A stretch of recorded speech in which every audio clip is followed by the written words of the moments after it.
Hey guys, இன்னைக்கு நம்ம இந்த ட்ராமாவோட நெக்ஸ்ட் எபிசோட் பார்க்கலாமா? சாரி, ரொம்ப டிலே பண்ணிட்டேன்னு எனக்கு புரியுது. எனக்கு சுத்தமா த்ரோட் சரியே ஆகல. தொடர்ந்து மழை பெஞ்சிட்டே இருக்குல்ல, அதனால தான் இப்படி இருக்குன்னு நினைக்கிறேன். ஸ்டார்டிங்ல கொஞ்சம் அட்ஜஸ்ட் பண்ணிக்கோங்க, போக போக வாய்ஸ் அந்த ஃப்ளோல வந்துடும். இன்னும் இந்த டிராமால எத்தனை எபிசோட் இருக்குன்னு கேட்டிருந்தீங்க. ஒரு 5ல இருந்து 6 எபிசோட் மட்டும் தான். அதுவும் சீக்கிரமே மேக்ஸிமம் இந்த வீக் குள்ள நான் முடிக்க பாக்குறேன். இப்ப நம்ம இந்த எபிசோட் குள்ள போலாமா? ஸ்டார்டிங்ல தாத்தா பாரு, 2 பேரும் ஒரே இடத்துல தான் இருக்கீங்களான்னு கேட்க அந்த ஓனரும் மத்த எல்லாரையும் மாடிக்கு போக சொல்லி அனுப்பி வச்சுட்டாரு. ஹீரோ, தாத்தா நீங்க ஏதோ தப்பா புரிஞ்சிட்டு இருக்கீங்கன்னு விளக்கம் கொடுக்க வந்தாலுமே நீ வாயை மூடிட்டு இரு, எல்லாத்தையும் நான் பாத்துக்கிறேன்னு சொல்றாரு. ஹீரோ, என்னால வாயை மூட்டு இருக்க முடியாது தாத்தா, ஏன்னா நீங்க தப்பா புரிஞ்சிட்டு இருக்கீங்க. நீங்க நினைக்கிற மாதிரி ஜியானுக்கும் எனக்கும் நடுவுல எதுவுமே இல்ல. இந்த வீடே ஒரு ஷேர் ஹவுஸ். இங்க பார்த்த எல்லாருமே இங்க தங்கி இருக்கவங்க தான் தாத்தா. அதே மாதிரிதான் ஜியானுங்கிறான். தாத்தாவோ, நான் பேச வந்தது இந்த வீட்டோட ஓனர் கிட்டப்பா. நீங்க 2 பேரும் ஏன் தேவையில்லாம பேசிட்டு இருக்கீங்க? வாடா தம்பி நீ பேசுன்னு ஓனரை கூப்பிடுறாரு. ஓனருக்கும் அங்க என்ன பண்றது தெரியல. விதியினேன்னு இவங்க 2 பேர் கூடயும் உட்கார்றாரு. தாத்தாவோ, ஐயோ பாரு, என் பேராண்டி எவ்வளவு அழகா கொஞ்ச நேரத்துக்குள்ள இப்படி ஒரு ஸ்டோரியை ரெடி பண்ணி கொண்டு வந்து கொடுத்திருக்கான். ஆமாமா, நீ பெரிய இவ மாதிரி சொன்ன. எங்க எசாங் குரூப்புக்கு உனக்கு எந்த சம்பந்தமும் இல்ல, அதுல எந்த வகையிலும் நான் இன்ட்ரெஸ்டே காட்ட மாட்டேன்னு. ஆனா இப்ப நீ பண்ணி வச்சிருக்க காரியத்துக்கு என்ன அர்த்தம்? எப்படி என் பேரன் உன் பின்னாடி ஓடி வந்தான்? அந்த கதையை நீ சொல்லுமான்னு கேக்குறாரு. ஹீரோவா, அதெல்லாம் போய் நாங்க இக்காரணத்து கொண்டும் சொல்லவே மாட்டோம். எங்களுக்குள்ள ஒரு சின்ன வித ஃபீலிங்ஸ் இருந்துச்சு, ஆனா அது எல்லாமே முடிஞ்சு போச்சு. உங்களுக்கு சந்தேகமா இருந்தா யார்கிட்ட வேணா கேட்டுக்கோங்கிற ஹீரோயினும். ஆமா, அவன் சொல்றது உண்மைதான், எங்களுக்கு நடுவுல எதுவுமே கிடையாது. சொல்ல போனா இந்த மந்த் எண்டோட நானே இந்த இடத்த விட்டு காலி பண்ணி என்னோட வீட்டுக்கு போகதான் போறேங்கிறா. அவரு, ஐயோ ஏமா அவசரப்பட்டு போற, இந்த வீட்டையே உனக்காக நான் வாங்கி தரலான்னு வந்திருக்கேன். இந்தாப்பா, இந்த வீட்டோட கரண்ட் வேல்யூவை விட 3 மடங்கு காசு அதிகமாவே கொடுத்திருக்கேன். என் பேரனுக்கு இந்த மாதிரி நிறைய பேர் இருக்க இடத்துல இருந்தா ரொமான்ஸ் பண்றது கொஞ்சம் கஷ்டம் இல்ல, அதனால அவன் மட்டும் இருக்கிறது நல்லதுன்னு எனக்கு தோணுது. நீ அவன் கூட இருந்துருமா?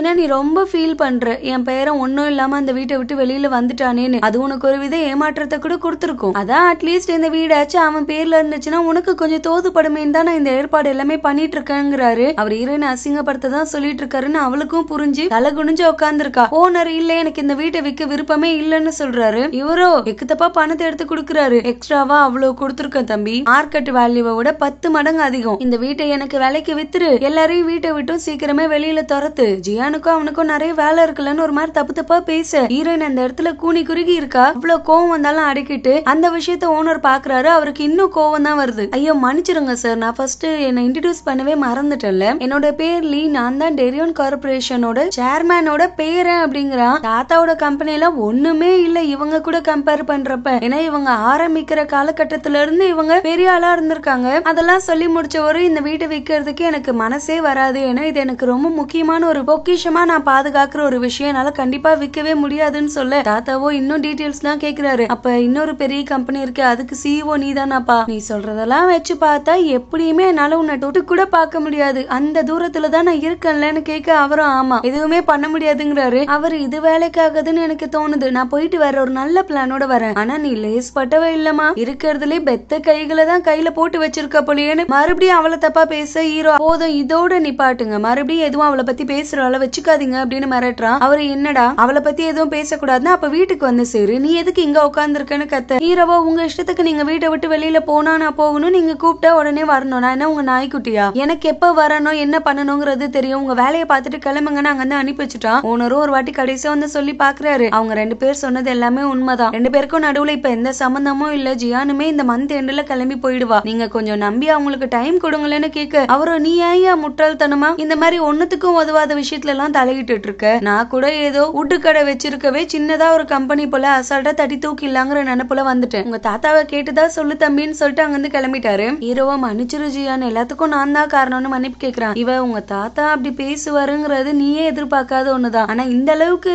தரந்தாழ்ந்து பேசிட்டாரா, அதை நான் எதிர்பார்க்கல, அதனால கொஞ்சம் கஷ்டமா இருக்கு. ஒரு நிமிஷம் நானே என் கண்ட்ரோல்ல இழந்து எதனா ஏடகுடமா பேசிடுவணுங்கிற அளவுக்கு எனக்கு கோவம் வந்துச்சு. ஆனா அவர் எப்படியாப்பட்டவருன்னு எனக்கு ஆல்ரெடி தெரியும், அதனால இப்படி ஒரு மனுஷன் மேல நம்ம கோவப்பட்டு நம்மளோட தரத்தை நம்ம தாழ்த்திக்க கூடாது அப்படின்னு தான் நானும் சைலண்டா விட்டுட்டேன். ஆனா நீ தான் ரொம்ப பாவம், நானும் உன்னோட லவ் ரிஜெக்ட் பண்ணிட்டேன், நீ எங்க வேலைக்கு போனாலும் அந்த இடத்துலயும் உன்னை ரிஜெக்ட் பண்றாங்க, உன் சொந்த குடும்பமே சேர்ந்து உன்னை இப்படி புள்ளி பண்ணிட்டு இருக்கு, சீக்கிரமே மாற்றம் உருவாகும், கவலைப்படாத, அது வரைக்கும் மட்டும் கொஞ்சம் தாக்குப்பிடின்னு சொல்லி அட்வைஸ் பண்ணிட்டு இருப்பா. ஓனரும் இதெல்லாம் மறைஞ்சு நின்னு கேட்டுட்டு இருப்பாரு. அந்த இடத்துக்கு அவர் வந்து பேச ஆரம்பிக்கும் போதே ஈரன் இல்ல, நான் கொஞ்சம் வெளிக்காத்து வாங்கிட்டு வரேன்னு அங்க இருந்து எழுந்து ஓடிட்டா. இந்த ஸ்ட்ரெஸ் எல்லாம் போறதுக்கு ஒரு பொம்மையை அடிச்சுக்கிட்டு இருப்பாங்கல்ல, அந்த வேலையை தான் ஹீரோயின் பாத்துட்டு இருக்கா. இந்த கிழட்டு பையன் எவ்வளவு பேச்சு பேசிட்டான், காசு பணம் இருக்குன்னா எல்லாருமே இவனுக்கு காலுக்கு கீழே நினைச்சிட்டான் போல. ஹீரோக்காக பார்த்தது இல்லைன்னா அவன் மூஞ்ச அடிச்சு பேத்திருக்கணும் பார்க்கணும்னு கத்திட்டு இருப்பா. ஹீரோவும் வந்து அவ கையில இருக்கிறத வாங்கி நாசமா போன கிழவன் ஆல்ரெடி என் வாழ்க்கை நாசமா தான் போயிட்டு இருக்கு, இதுல இவன் வேற வந்து இன்னும் அதை எடுத்துட்டு இருக்கான், இதனால தானே என் ஜியானுக்கு என்ன கண்டாலே பிடிக்கல, விளங்காதவனை எதுக்குடா என்ன கண்டுபிடிச்சான்னு இவனு கூட சேர்ந்து அடிச்சுக்கிட்டு இருக்கான். அதை பார்த்து ஹீரோயினுக்கே சிரிப்பு வந்துருச்சு. இவ்வளவு சிரிச்சுக்கிட்டே உண்மையாவே இதுக்காக தான் என்ன பின் தொடர்ந்து வந்தியான்னு கேட்டேன். இல்ல, நீ இந்த வீட்டை விட்டு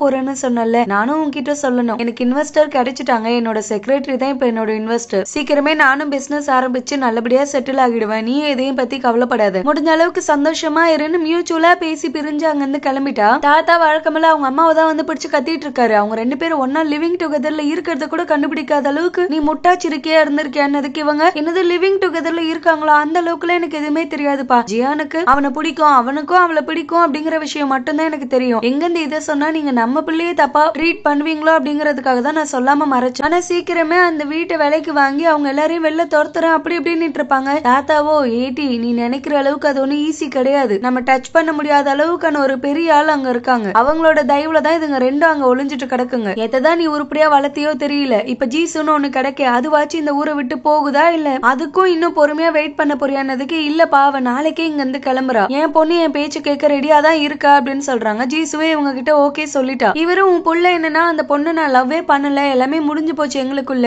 இதுக்கப்புறம் நீங்க டிஸ்டர்ப் பண்றதுக்கு எதுவுமே இல்லன்னு சொல்றான், அதை நான் நம்பணும்னு எதிர்பார்க்கறான்னதுக்கு இல்லப்பா அவங்க சொல்றாங்கன்னா உண்மையா தானே இருக்கும் அப்படின்னு இப்பயும் நம்பிக்கையா சொல்றாங்க. அவர் இந்த பைத்தியக்காரத்தனத்தினால்தான் உன் பிள்ளைங்களே உன்னை ஏமாத்திட்டு தெரியுதுங்க, இன்கேஸ் உன் புள்ள மட்டும் மூத்த பிள்ளையா பிறக்காம இருந்தான்னு வச்சுக்கோ, உன் தங்கச்சி பிள்ளைய அழகா இந்நேரத்துக்கு சேர்மனாவே உட்கார வச்சிருப்பேன், எல்லாம் என் தலையை எழுதி தேவையில்லாம இவனுக்காகலாம் நான் காத்திருக்க வேண்டியதா இருக்கு, வழக்கம் போல இவங்களை பிடிச்சு மாட்டிட்டு கிடக்குறாரு. ஜீசு இன்னைக்கு நானே உங்களுக்காக சமைச்சிருக்கேன் வாங்க, நான் அப்பாவையும் தங்கச்சியை கூட்டு போய் சாப்பாட்டை குடுக்குறா, அவங்க என்ன ஸ்பெஷலா இருக்கு நீயே சமைச்சிருக்க ஏதாச்சும் விஷயம் இருக்கான்னு கேட்டா இல்ல நாளைக்குதான் நான் அப்ராடு போறேன்ல, சோ எனக்கு உங்களுக்காக சமைச்சு குடுக்கணும்னு ஆசையா இருந்துச்சு அதனால தான் குடுக்குறேங்கிறா. அவங்க அப்பாவுக்கும் தங்கச்சிக்குமே இந்த விஷயம் தெரியாது. அதுக்குள்ள அவங்க அம்மா வந்துட்டு நான் உங்ககிட்ட கொஞ்சம் தனியா பேசணும் வாங்கன்னு கூட்டு போறாங்க. அவங்க அப்பா நேத்துக்கு இந்நேரம் வரைக்கும் அந்த பிள்ளை பேக்கரியில சந்தோஷமா வேலை பார்த்துட்டு இருந்துச்சு, திடீர்னு அப்ராடு போற நினைப்பு அதுக்கு எங்க இருந்து வந்துச்சு, நீ உண்மையை சொல்ல, அவ போக மாட்டேன்னு சொல்லுவேன், நீ அவளை எதனா வச்சு மிரட்டினியான்னு கேட்க இவங்களும் ஆமா நான் மிரட்டினேன் தான், எல்லாம் அவளோட ஃபியூச்சருக்காக தான் பண்ணிட்டு இருக்கேன், தயவு செஞ்சு நீங்க குட்டியை குழப்பாம இருந்தீங்கனாலே போதும்னு கேக்குறாங்க. தங்கச்சியோ நீ பண்றது சரியே இல்லக்கா, அவங்க மிரட்டினாங்கிறதுக்காக உன்னை டேட் பண்ற பையனை விட்டுட்டு கிளம்பி போறியா என்ன, கொஞ்சம் யோசிச்சிருக்கலாமேன்னு அட்வைஸ் கொடுக்குறா. ஆனா ஜீசு இல்ல எங்க ரெண்டு பேருக்கு பிரேக்கப் ஆயிடுச்சு, இதுக்கு மேல அது செட்டு சேராதுன்னு தான் நினைக்கிறேன் அப்படின்னு சொல்லிட்டா. யாரோ சாப்பிட்டுட்டு இருப்பாங்க. இவன் என்னோட அப்பா அம்மா வீட்டுக்கு போய் இன்னைக்கு நைட் அவங்க கூட தான் நான் ஸ்டே பண்ண போறேன், ஏன்னா எப்படியும் நாளைக்கு கிளம்புனா 3 வருஷத்துக்கு அப்புறமா தான் நான் ரிட்டர்ன் வருவேன், கடைசியா ஜீசுவா நான் அவங்க கூட ஒரு நாளாச்சும் வாழ்ந்துடணும்னு ஆசைப்படுறேன், ஃபாரின்ல இருந்து ரிட்டர்ன் வரப்ப வேணா உங்க பொண்ணு யுன்சுக்கா நான் வந்துட்டு போறேன்னு கேட்க அவங்களும் சரி ஓகேன்னு சொல்லிட்டாங்க.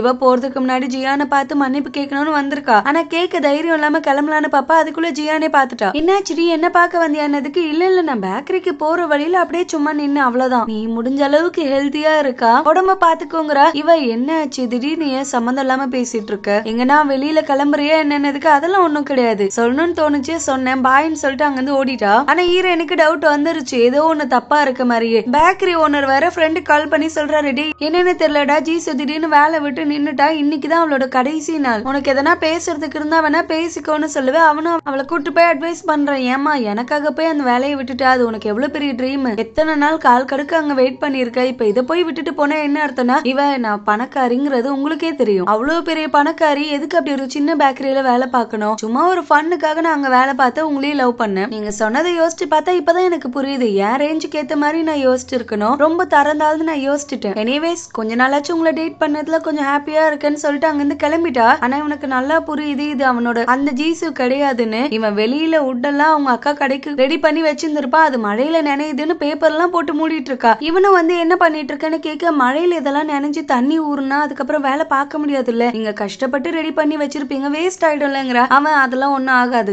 இதெல்லாமே பாலிஷ் பண்ணது, அதனால எந்த பிரச்சனையும் இல்ல, நீ வான்னு கூப்பிடுறான். இவ அப்படியே மூடிட்டே இருக்கல, உன்கிட்ட ஃபர்ஸ்ட் கொடை இருக்கா எடுத்துக்கிட்டு கிளம்புன்னு சொல்லிட்டு அங்க இருந்து கிளம்புறான். அவன் அந்த கொடையை நீட்டி இருப்பா, பார்த்தா ஃபர்ஸ்ட் டைம் இவன் அவளுக்கு கொடுத்த கொடை தான் அது. அதை யோசிச்சு அவளை மிஸ் பண்ணிட்டோமே அப்படின்னு கவலைப்பட்டு இருக்கவன் அவங்க அக்கா தான் வந்து வாடா என்னடா மழையில நினைறன்னு உள்ள கூட்டிட்டு வராங்க. என்னதான் வெளில அவகிட்ட கெத்தா பேசினாலும் இப்பதான் உடஞ்சு அழுகுறான். நான் கூட சரியான முட்டாள், அவ பாலிஷ் பண்ண உட்ட போய் பேப்பர் வச்சு மூடிட்டு இருக்காளேன்னு நினைச்சு சிரிச்சேன். ஆனா அந்த பொண்ணு என் மேல எவ்வளவு ஒரு பிரியமா இருந்தா, அது தெரிஞ்சுமே அதை மறுபடியும் மூடி வைக்க ட்ரை பண்ணிருப்பா. அதுதான் அவளோட ஒரிஜினல் கேரக்டர். இப்ப ஏன் அப்படி மாறினானே தெரியல. நான் அதை ரொம்ப மிஸ் பண்றேன் அப்படின்னு ஃபீல் பண்ணி அழுகவே செய்யறான். ஜீசுவா அவங்க அப்பா அம்மா கூட தங்கறதுக்காக வந்திருக்கா. இவ வரேன்னு ஆல்ரெடி கால் பண்ணி சொல்லவே அவங்க அப்பாவும் அங்க இருக்காரு. நான் பிரான்ஸுக்கு போறேன், போறேன். படிப்பு விஷயமா இந்த பேக்கரி நல்லா படிச்சு அங்கனக்குள்ளவே ஒரு பேஸ்ட்ரி ஷாப் வச்சு ரன் பண்ணலாம் தான் இருக்கேன். நான் பாஸ்ட பத்தி எதைய பத்தியுமே பேசி இப்ப இருக்க இந்த ராத்திரியை கெடுத்துக்க விருப்பப்படல. நான் நிம்மதியா உங்க 2 பேருக்கு நடுவுல தூங்கணும் அப்படின்னு தூங்க ஆரம்பிக்கும் போது அந்த பழைய நினைவுகள்லாம் வருது. இவங்க எந்த சூழ்நிலையிலுமே அவளை வேத்தாளா பார்த்ததே இல்ல. தன்னோட சொந்த பொண்ணை விட நல்லாவே பாத்துட்டு இருந்திருக்காங்க. இவன் எனக்கு புரியுது உங்களோட நிலைமை. நான் ஒன்னும் அவ்வளவு கேவலமானவே இல்ல. உங்க பொண்ணுக்கு தான் நீங்க ஃபர்ஸ்ட் ப்ரையாரிட்டி கொடுக்குறீங்க, என்ன நீங்க ஒதுக்கிதான் பாத்தீங்க அப்படின்னு மோசமா உங்க மேல பழி போடுறதுக்கு. ஆனா ஒரு சூழ்நிலை உங்களை தள்ளி இருக்கும்ல, எனக்கு பதிலா ஜியானை அனுப்பி வைக்கணும்னு. அது என்னன்னு தெரிஞ்சுக்கணும் தான் எனக்கு ஆர்வமா இருக்குன்னு கேட்க அவங்க அம்மாவும் சொல்றாங்க, உங்க அக்காக்காரி பணக்கார ஒரு ஃப்ரெண்டு கூட சண்டை போட்டு அவங்க இவள ரொம்ப கேவலமா நடத்தி போலீஸ் ஸ்டேஷன் வரைக்கும் இழுத்துட்டு போயிட்டாங்க. அவ அந்த நிலைமையில நொறுங்கி இருந்ததை பார்த்ததும் எனக்கு வேற என்ன பண்றது தெரியல. ஏன்னா நீ எங்க கூடவே எவ்ரிடே சந்தோஷமான ஒரு வாழ்க்கையை தான் வாழ்ந்துட்டு இருக்க. உனக்கு அதே சந்தோஷத்தை காலம் ஃபுல்லா எங்களால கொடுக்க முடியும். ஆனா ஜியான் எதிர்பார்க்கிற சந்தோஷத்தை எங்களால கண்டிப்பா கொடுக்க முடியாது. அதுக்காக மட்டும்தான் அம்மா இப்படி பண்ணண்டாச்செல்லாம் தயவு செஞ்சு என்ன மன்னிச்சிருன்னு கேட்கவே ஜீசுவும் மன்னிச்சுட்டா. சரி விடுங்க, உங்க சூழ்நிலை அப்படி, நான் புரிஞ்சுக்கிறேன். நெக்ஸ்ட் டே மார்னிங் சொல்லாம கொள்ளாம சீக்கிரமே கிளம்பிட்டா. ஹீரோயினும் தம்பியும் மீட் பண்ணிக்கிறாங்க. அப்பதான் அவன் சும்மா சொல்றான், ஜீசு அங்க நிறைய கஷ்டத்தை அனுபவிச்சுட்டு இருக்கான்னு நினைக்கிறேன்க்கா. ஏன்னா அவளை இன்ட்ரோடியூஸ் பண்ற சர்மனில பாதிலே தெரிச்சு ஓடிட்டாலாம். நம்ம வீட்டுக்கிட்ட வந்து புடிச்சு இழுத்துட்டு போயிருக்காங்க. அவளை அங்க ரொம்ப கொடுமை பண்றாங்கன்னு தான் நினைக்கிறேன். நான் பேசினா கூட சரியா பேச மாட்டான்னதும் ஹீரோயின் டவுட் கன்ஃபார்மே ஆயிடுச்சு. ஏதோ ஒண்ணு தப்பா இருக்குடா. உடனே நீ தங்கச்சிக்காரி கிட்ட கால் பண்ணி எப்படியும் பேசி போட்டு வாங்க பாருன்னு இவனும் கால் பண்ணி சும்மா பேச்சு வாக்குல கேக்குறான், என்ன ஆச்சு இன்னைக்கு நீ வேலைக்கு வரலையான்னு. அவளும் சாரிடா இன்னைக்கு நீ மட்டும் தனியா போ. ஜீசு படிக்கிறதுக்காக அப்ராடு போறா, அவளை டிராப் பண்றதுக்கு நானும் ஏர்போர்ட் போக வேண்டியதா இருக்கு அப்படின்னு சொல்றா. அவங்க அம்மாக்காரி எந்த அளவுக்கு உஷாருன்னா இங்க இருந்து கிளம்பும் போது ஜீசு கிட்ட இருந்து போனை கேட்டு வாங்கிக்கிறாங்க. கொரியா விஷயத்த பத்தி மறந்தா மட்டும்தான் நீ அங்க நிம்மதியா படிக்க முடியும்னு போய் சொல்லி. ஏன்னா பாதி வழியிலே மனசு மாதிரி யாரன்னா கால் பண்ணி கூப்பிட்டுட்டானா அதுக்காக தான் வாங்கிடுறாங்க. விசாரிச்ச தம்பி ஹீரோயினுக்கு கால் பண்ணி சொல்லிட்டான், அவ அப்ராடு கிளம்பி போறா, அவளை மிரட்டி தான் அனுப்புனாங்கிற மாதிரி அவ உளறி கொட்டிட்டான்னு. இவளும் உடனே ஹீரோக்கும் கால் பண்ணி இந்த விஷயத்த சொல்லி எப்படின்னா நம்ம அவளை காப்பாத்தியே ஆகணும், அதுக்கு ஏற்பாடு பண்ணுங்கன்னு சொல்றா. தங்கச்சி கால் பண்ணி அவங்க எந்த ரூட்ல போறாங்க, எத்தனை மணிக்கு பிளைட்ங்கிறத சொல்லுன்னு கேட்டா அவ ஐயோ இல்ல இது பெரிய பிரச்சனையாகும் ப்ளீஸ் வேண்டாமேங்கிறா. ஹீரோயின் இப்ப நீ இந்த விஷயத்த சொல்ல போறியா இல்லனா என் தம்பி கூட தான் நீ ஊர் சுத்திட்டு கிடக்கன்னு உங்க அப்பா அம்மா கிட்ட நான் வந்து சொல்லவான்னு மிரட்டவே அந்த விஷயத்தையும் சொல்லிட்டா. ரெண்டுக்கும் சொல்லி அவனையும் இழுத்து 3 பேருமே ஒவ்வொரு வண்டியில ஜீசுவை காப்பாத்துறதுக்காக வந்துட்டு இருக்காங்க. இவளும் அவங்க அம்மா காரி கிட்ட இல்ல நான் அண்ணன் கிட்ட சொல்லாமலே கிளம்புறேன், கடைசி ஒரு வாட்டி அண்ணன் கிட்ட பேசணும்னு அவங்க போனே தராங்க. அண்ணா நான் போன மூவி டேட் ஆகட்டும், வெளியில நான் சுத்தின இடங்கள் ஆகட்டும், கொஞ்சம் கொஞ்சம் எனக்கு இருந்த சந்தோஷம் ஆகட்டும், இது எல்லாத்துக்குமே நான் ரொம்ப கடமைப்பட்டிருக்கேன். I love you.